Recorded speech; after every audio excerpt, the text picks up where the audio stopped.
And so here we are again. That time of year when it's all clean slates and fresh starts and new beginnings. And that's all very, very exciting. But the truth is, there are times when what you really need is nerves of steel. Sometimes life demands of you just nerves of steel, a little bit of determination, a little bit of endurance. And if that's you, here as dawn breaks on 2024, if what you really need right now is just a bit of a kick in the determination, I have for you some motivation of a different sort and from a different source than you would normally get on New Year's, all right? What I have for you is a bit of motivation from Doom 2. And we'll get to it on the other side.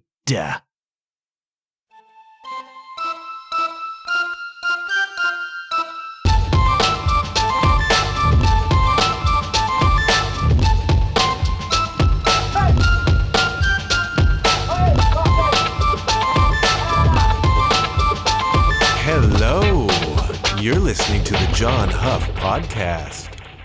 Oh, yay. Have you ever played Doom 2? Have you ever played Doom? The first two Doom games came out in the mid-90s, were seismic, revolutionary moments in the history of video gaming, okay? I'm sure most of you, especially those of you who are my age, have played Doom or Doom 2, okay? And these were not the first-person shooter games, but they really were, especially Doom 1, was a game that brought this concept of the first-person shooter into the public consciousness in a big way, all right? Now, what, you may be asking yourself, is a first-person shooter, okay? If you're not a video game person, maybe you don't understand this concept. But the notion is, if you're playing a first-person shooter, what you are seeing on the screen is a first-person perspective on the situation in the game, okay? You are not a third-person viewer of the situation. What's on the screen is what is ostensibly in your field of vision. So usually what happens is there's a full screen, they call that the heads-up display, and you are looking out into a landscape or a building. You are looking out into an environment. And then at the bottom of the screen in the middle, there will be the barrel of a gun or a chainsaw in the case of Doom, or just a fist or whatever it is. It's you, it's your hand in front of your face, holding whatever weapon it is you've got, all right? And this was not something that anybody had heard of really until the early 90s. All of your games before then, they tended to be side-scrollers, all right, where the action is going across the screen and you are flying into it or walking into it. That sort of thing. They were not first-person perspective games, but then along came Doom. All right, people came up with this engine, this mechanic whereby they could create environments this way and actually have a character walk through from the first-person perspective, okay? Now, there had been games like this. Castle Wolfenstein might have been the first. It was kind of the engine or the beginning or the foundation of what would become Doom. And Doom was a cultural phenomenon when it came out in the mid-90s, okay? This first real experience of first-person gaming. You are walking through an environment and bad guys are coming up at you and you've got to aim your gun and shoot them and you can look left and right. Doom Guy, as the character in that franchise is known, couldn't look up or down initially. Couldn't jump really. He could jump, but he couldn't look up and down. And that was kind of one of the things, over time, the mechanics got better, the engine got better, and then the environments became much, much more three-dimensional. What you look at, there was this depth of field. You could look out the window. You could see over there. You could see over there. And then, of course, over time, this has become, there are tons of popular first-person shooters now. That's a huge genre. Call of Duty comes to mind. And these things have just become more and more and more and more sophisticated, more real-looking. Really, really amazing. But the original architecture of this took some minds and took some technical capability that was so creative and so forward thinking, right? And so Doom came on the market. The other thing about it is it was one of the first games that was really a sophisticated game that was played on your PC. I don't want to give you the whole history of video games here. There was a point in time in the 70s, 80s, when you had to go to the arcade to get the best video games, the best graphic capability that we had out there. And so you had that boom in the 80s of the arcade, and that was a glorious, glorious time to be alive. Some 18-year-old dude smoking a cigarette, and they're playing Joan Jett on the jukebox, and you're in there against your parents' will, and you're playing Galaga or Pac-Man, whatever it was that you played badly, and it sucked up your quarters like a freaking vacuum. Those were great times, and I look back upon them with very warm cockles. But then in the early 80s, alongside the arcade came your consoles. You had your Coleco and you had your Atari 2600. The games were mostly the same games that were in the arcade. They were not that sophisticated, but there began to be this trend toward bringing the games into your home. And then for a while, it was like the games in the arcade were better.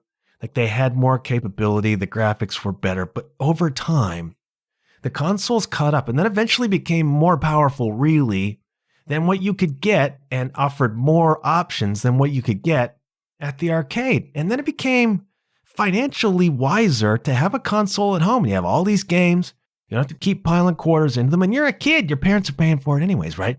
You go to the arcade, you got to pay with your own freaking money. And over time, consoles overtook the arcade because the experience was better at home, and then they were more powerful, and there were more games, and the games were better. And arcade culture eventually died. And now nostalgia arcades exist, and they are a ton of fun, and I find the games way more fun, to be honest. Games now are so sophisticated and so technical that I just can't keep up anymore. And then what happened, though, is that computers were coming, right? Late 80s into the early 90s, the home computer system began to happen. And you could get this thing that's less sophisticated now than your wristwatch for about $10,000. And they began to produce games for these. But then the processing power of computers became such that they were a rival to consoles, right? And this has just continued to play out over time. In the early to mid 90s, games began to appear on your computer console that were really good and really forward thinking and offered something much different, right? Doom was one of those games. Now, suddenly it was like, hey, I need this game for my computer, not for my Sega Genesis or whatever. And Doom offered something else that was revolutionary at the time. Now, if you think back, those of you who were alive in those days, the internet came along and you had your 486 computer or your Pentium computer, and you had a modem in it, 14.4 baud modem if you were powerful, and you would connect to the internet via your modem. Do I need to play that soundbite for you and send you all into some sort of PTSD reaction? Your modem! And you would be busily working away on something, and then you would get disconnected from the freaking internet. The modem, man! But what could happen on Doom is that it offered network gaming. Whoa! So all of a sudden, I could be sitting in my room at university, and I could, via my modem, connect to my boy Clugger's modem way over in a different house, blocks away, and we could play deathmatch against each other on Doom. Whoa! Mind-blowing. And then you had this image of whole offices of players connected when they were supposed to be working. They're all on Doom together playing against each other. Local area network connections, you could connect via modem. This was the beginning of multiplayer deathmatch, of playing online with people. And we know what that is now. I mean, that is commonplace now. And it's an amazing thing when you stop and think about it, that I could be playing Call of Duty and being shot to ribbons by 10-year-olds from literally all over the world. You pull up the screen on Call of Duty where you're connecting to the online version, and then there'll be a map there, and then it'll be just glowing little spots representing a player or players everywhere throughout the world. Amazing to see. And then you're connected, and then you're playing. And this is a whole thing. And this began in the mid-90s with games like Doom. What a revolution that was. The other great thing about Doom is that the software was open source. So they did not make this proprietary. They released the game and then gave people access to it so that people who were savvy could write their own levels, could write their own maps, and they could do their own sound effects. And so what you had with Doom was this whole underground culture of what they called WAD files. And what the WAD files were was different sound architecture for the game. And people created hilarious WAD files. There was one that was Monty Python. And so you would walk into a room on Doom and there'd be a bad guy there and he'd yell at you something from Monty Python. Chicken, chicken, or something else. You'd kill him and there would be a Monty Python soundbite that came out of him. Really, really funny. And there was a Simpsons one that was really, really funny.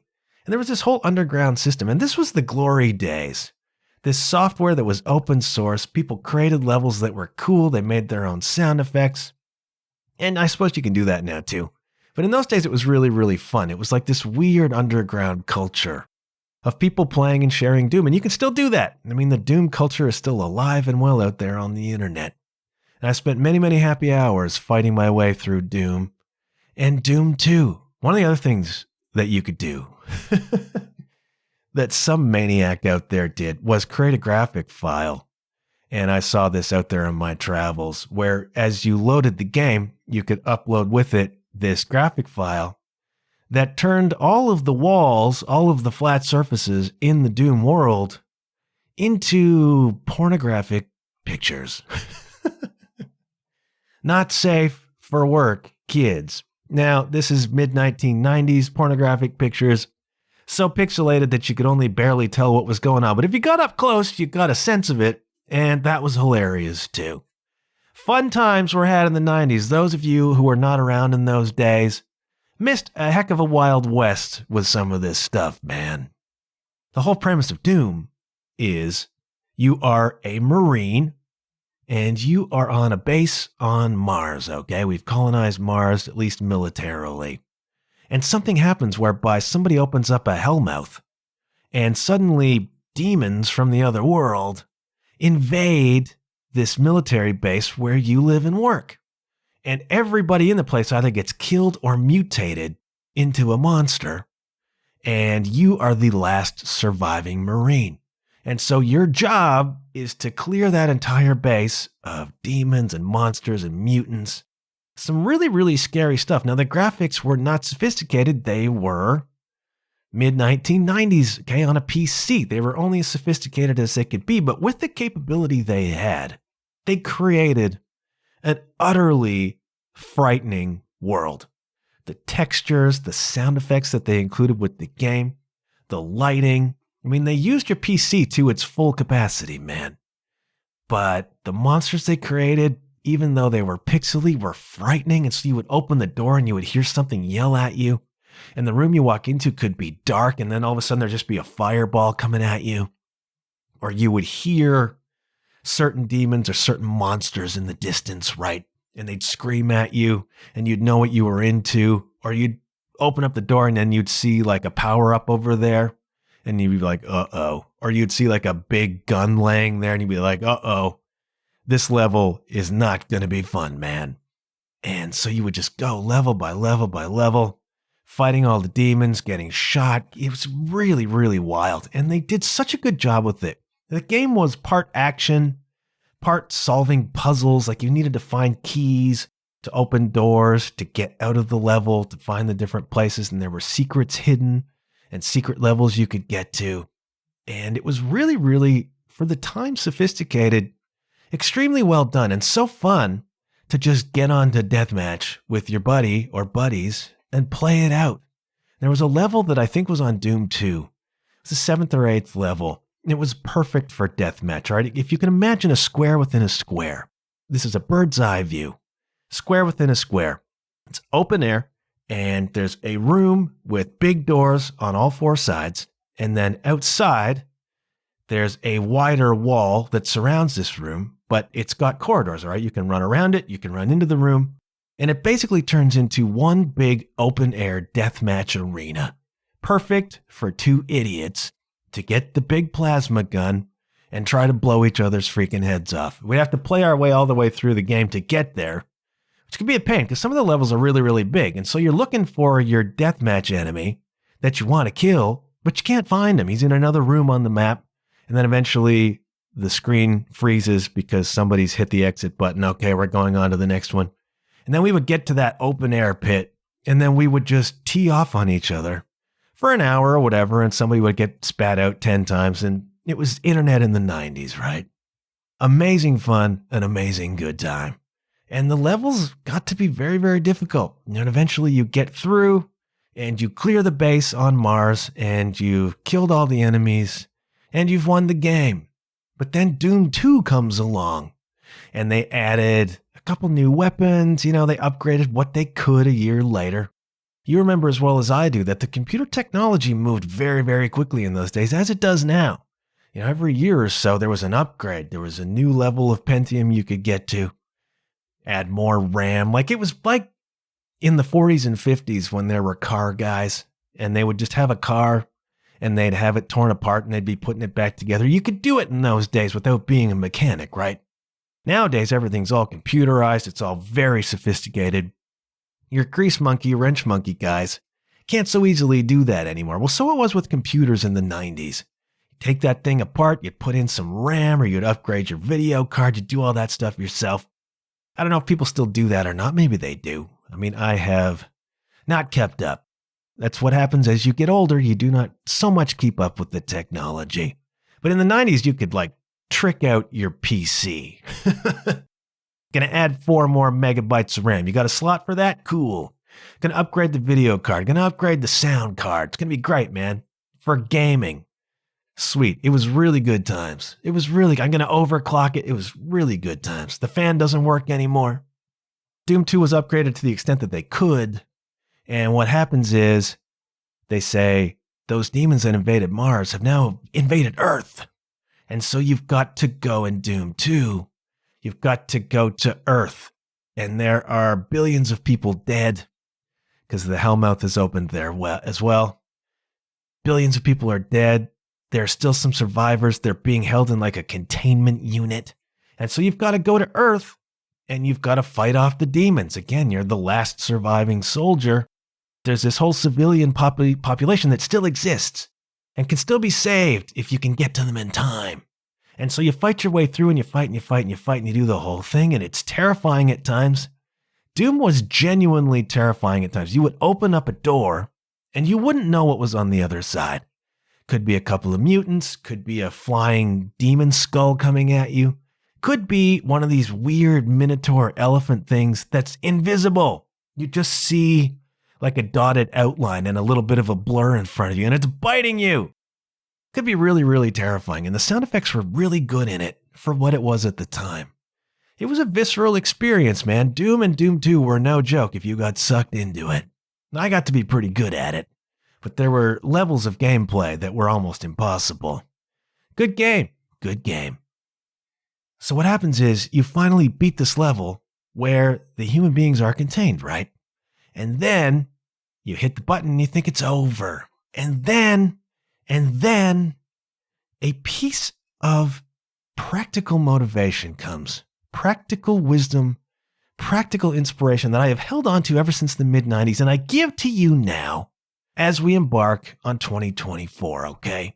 Because I know this is supposed to be sunshine and lollipops. I know this is clean slate time. I know this is new start time. And that's true. But the reality is, in a lot of cases, what's required is not a new start, but a recommitment to what you have already started. Sometimes the easier thing is to just start over again. Over the course of the holidays, I've been playing Civilization 2. Civilization 2, I've been playing since 1996. It's one of my favorite strategy games of all time. And it is a game that can take hours and hours and hours and hours to finish, all right?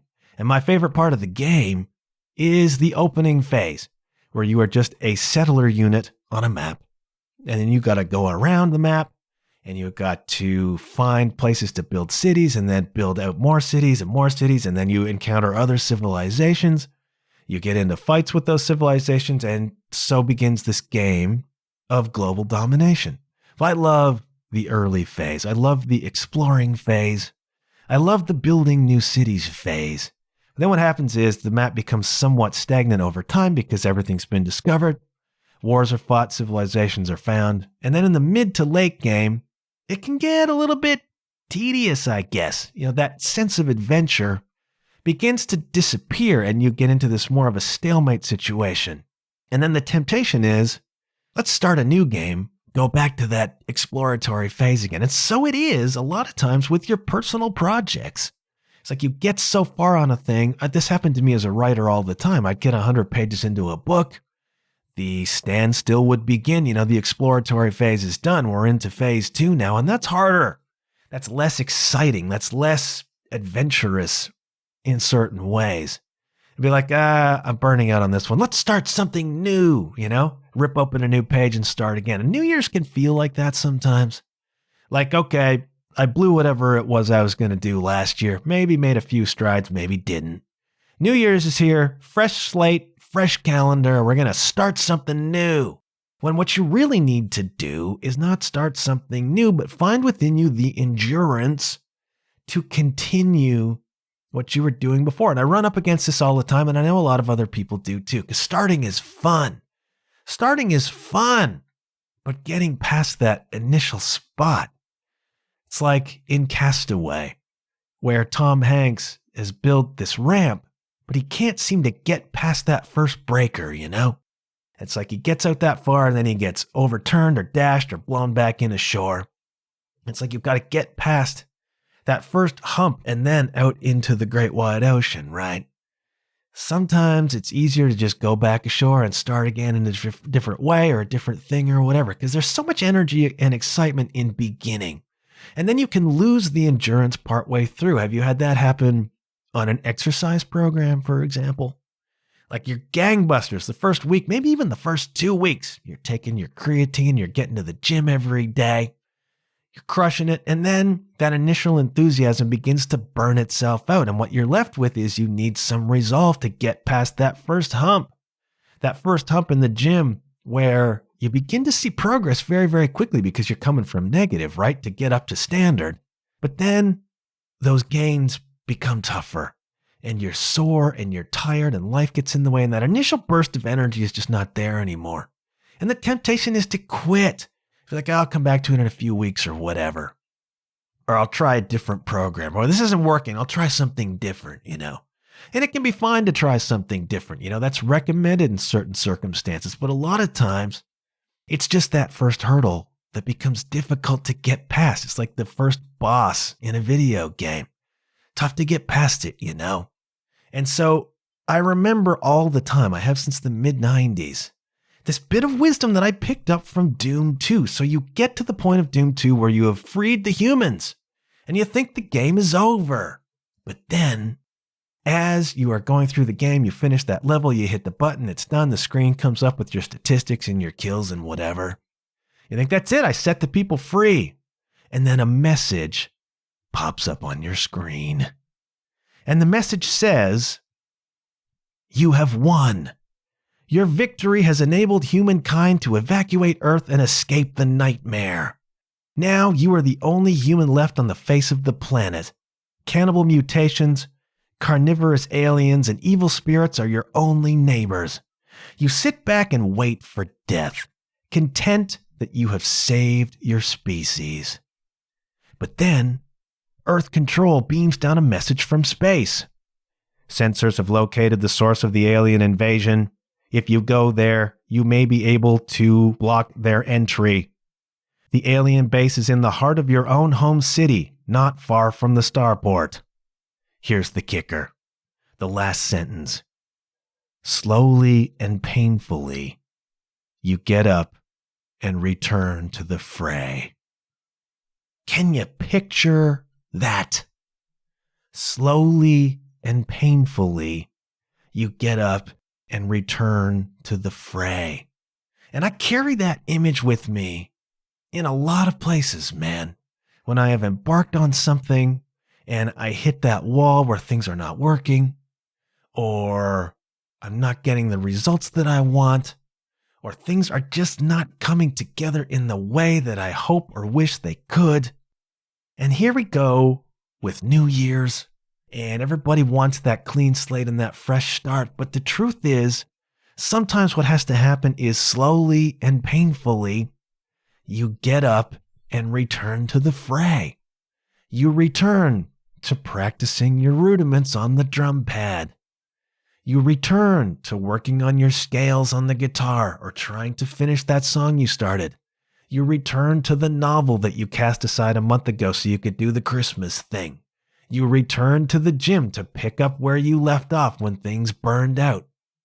You return to studying for that certificate you need to get the job you want, slowly and painfully, with determination and grit and heart and optimism if you can muster it.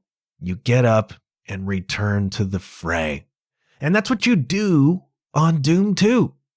You click the button and you go to the next level. You load up your shotgun shells and back into the fray you go once more unto the breach, dear friends. And I love that. I freaking love that, because more often than not, what is actually required is not a fresh start and a clean calendar, but slowly and painfully you get up and return to the fray. Because what's going to happen is anytime you start anything, eventually you're going to hit that wall. Eventually you are going to hit that spot that Tom Hanks could not get his little boat past, his ramp, his raft, I should say. Eventually you're going to hit that with everything you freaking start. It's going to happen in your podcast. It's going to happen in your drumming. It's going to happen with your band. It's going to happen with any piece of anything you pursue. Eventually you're going to get past that honeymoon phase, and that's when the game really begins, man. It's very easy to start things. Much, much more difficult to finish them. And usually it is not a fresh burst of inspiration that gets you there. It is the determination to slowly and painfully get up and return to the fray. So this is not the sunshine and lollipops that you might normally expect from the first episode of the new year. This is not the rah-rah stuff per se. It is cheerleading in a sense, because I'm saying to you, and I'm saying to me, that now is the time, even if it's slow and painful, to get up and return to the fray. Get up and return to the work. For me, that's very much a spiritual thing at this moment, okay? Now, if you've been following along the last number of episodes, change is occurring here in my little world. And I'm trying very hard to go straight, to get a regular job again. And at the same time, I am involved in these spiritual practices, meditating, setting intentions. I like the word intentions far more than the word resolutions. If you struggle with this concept of a New Year's resolution, you can let that go, man. The problem with resolutions is that they're so black and white. They're so punitive. It's like, okay, my resolution is to do this. And then you don't do it one day, or you forget, or you fall off, or you miss it. And then it's like game over. It's like, oh, that was my resolution and I blew it and now I'm done. It's like you can't pick it up again. It's like you can't start over. Resolutions seem so final, but more and more lately, I'm into this notion of intentions. What are your New Year's intentions? What do you intend to do this year? What do you intend to experience this year? And this is a practice that I'm adopting for every day. Like, what are my intentions today? So I might have got up this morning and said, okay, my intention, first and foremost, my intention today is to be happy. That's not always that easy, man. My intention today is to be happy. And then my intention is to get a podcast done. My intention is to get a workout in today. My intention is to work for a gig that I've got coming up. And you set these intentions. I intend to drive to this place peacefully and safely and return home again. Like, you set intentions for the day, because there's a school of thought that says the universe responds to those intentions. If we are co-creating with whatever power exists out there, you co-create via those intentions. And so you wake up to say, my intention today is to be nice to people. My intention today is to be patient with people. And you can extrapolate that to your whole year if you want to, or your week or your month or whatever. My intention this year is to, whatever it is, join a band again and get really deep into a musical project. My intention is to write a screenplay this year. And then that doesn't make it so cut and dried. My resolution is to write a screenplay this year. And then you get a month in and you haven't done it. And you start to get antsy about that. My intention makes it just a little bit softer. And I think there is movement in that approach to it. If the intentions are genuine, I could say my intention is to make $10 million. That's probably not genuine, My intention is to get a job or an income or whatever and change that part of my life. I think that's something the universe can work with, And so what I'm saying ultimately is to borrow this wisdom from Doom. If you are knee deep in a project, if you are knee deep in a change, I am knee deep in these spiritual changes to do with these intentions and meditation and trying to build a deeper spiritual connection. All right, that is not a fresh page, new start sort of thing. All right, the spiritual transformation, the spiritual experience is work, and it takes a lot of nerve. As I said, sometimes life really requires of you nerves of steel. Life requires you to not blink sometimes, all right? You're in a financial mess. You're in a relationship mess. You know what you need to do. You know what you should do.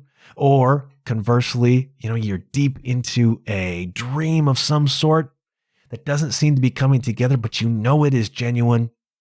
The impulse is to quit. The advice is to quit. And you have to have nerves of steel to endure that. Slowly, painfully get up and return to the fray. So that is my admonition to you as we embark on 2024. What is it that you have let go of or that has pushed you down that really is asking you to get up and have the determination and return to the fray?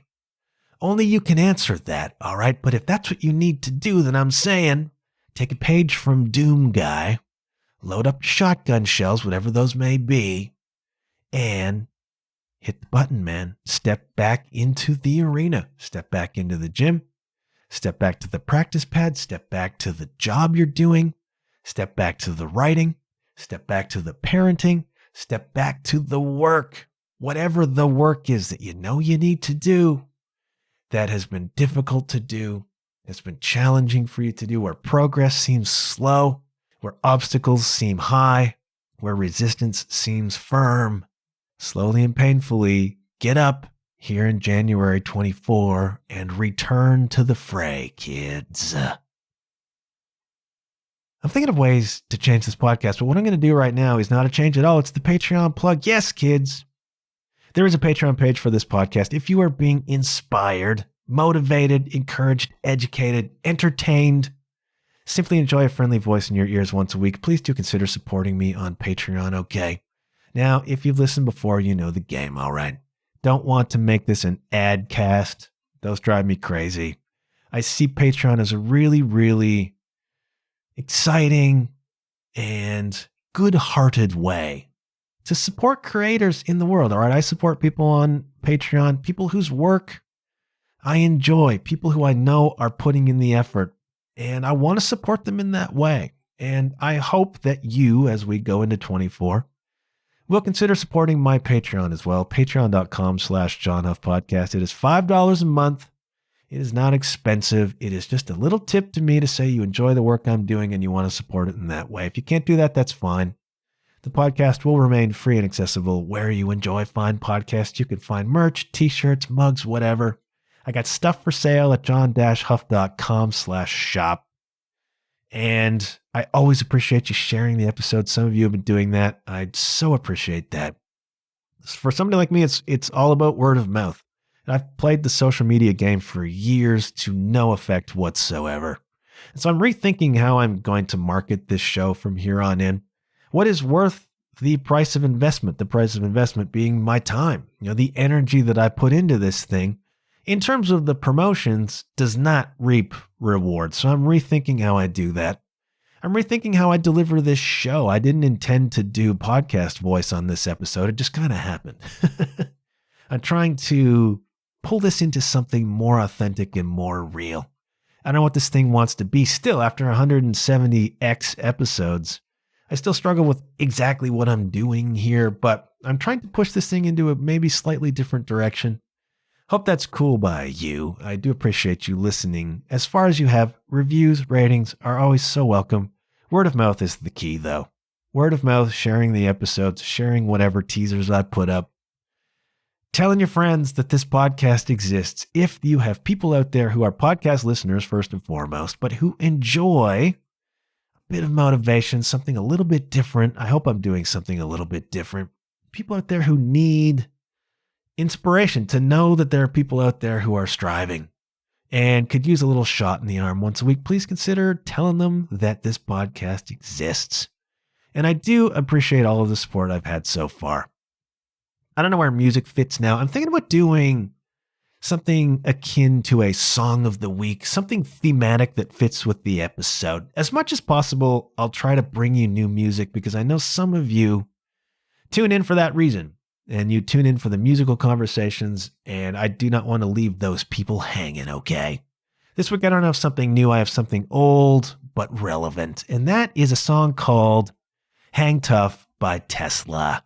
This comes from the glory days of Tesla back in the mid to late 80s. One of my favorite bands from the glam era, even though they were not a glam band at all. You will not find Tesla in spandex, all right? You will find Tesla in blue jeans and denim jackets, and you'll find them kicking freaking A top to bottom back in the day. Tesla was one of those bands, man. I've seen them live a couple of times. They are freaking great. Troy Luccketta, fabulous drummer. And Tesla is and was a great band, man. It's just part of the scene. Remember I talked about the denim jackets with the patches on the back with all the band names? Tesla was always one of those band names, okay? Everybody loved Tesla because they were real, thinking man's metal and very street. They had a tune in the early days called Hang Tough, which fits perfectly with the theme of this episode. It's one of my favorite Tesla songs. It's just one of those rock and roll tunes. Rock and roll has the very unique ability to fire you up, my friends. No other genre of music does that quite like rock and roll, and Hang Tough is one of those. Might have fit on a Rocky soundtrack. Just one of those slowly and painfully return to the fray songs. You put that on your head, and off you go to do whatever it is that needs doing. So I'm pointing you to Hang Tough by Tesla for one of those tunes if you need to get fired up. If you need some determination, if you need a bit of endurance, man, put on Hang Tough by Tesla. And I will put that on this year's version of the referenced on the podcast playlist on Spotify. The last one, there's 3 or 4 of these now. The last one had something like 80 songs on it. Very eclectic. All the stuff we talked about. It's very, very cool. If you're looking for music, go check that out, man. The first song on this year's edition I haven't even made the podcast playlist yet, but I will. It will be Tesla's Hang Tough. Now, one of my intentions for the year, if I'm doing this podcast, is to keep the episodes somewhat tighter. That saves your time listening. It saves my time editing. And again, if I do manage to go straight and get a job, my time is going to be much more limited than it is right now. So let's keep this tight, all right? I'm going to drop it off there.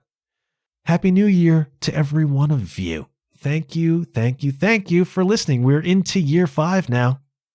Sometime in April or whatever.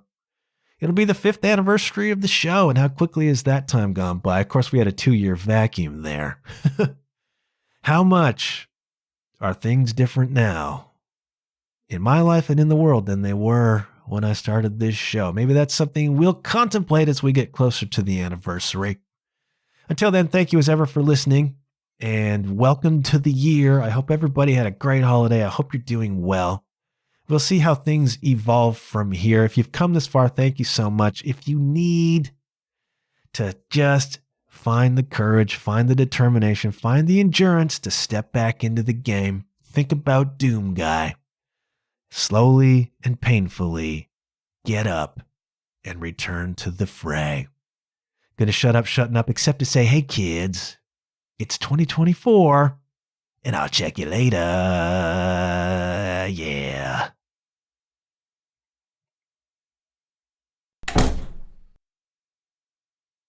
Hang tough When the going gets rough, hang tough. You gotta give it all you got. Hang tough, keep your head up off the ground. Don't you let it get you down. Again, it's gotta be an octave higher. I was never meant, and it pains me, was never meant to be a rock and roll singer. At least not a metal one. Jeff Keith has got that handled. Hang Tough by Tesla.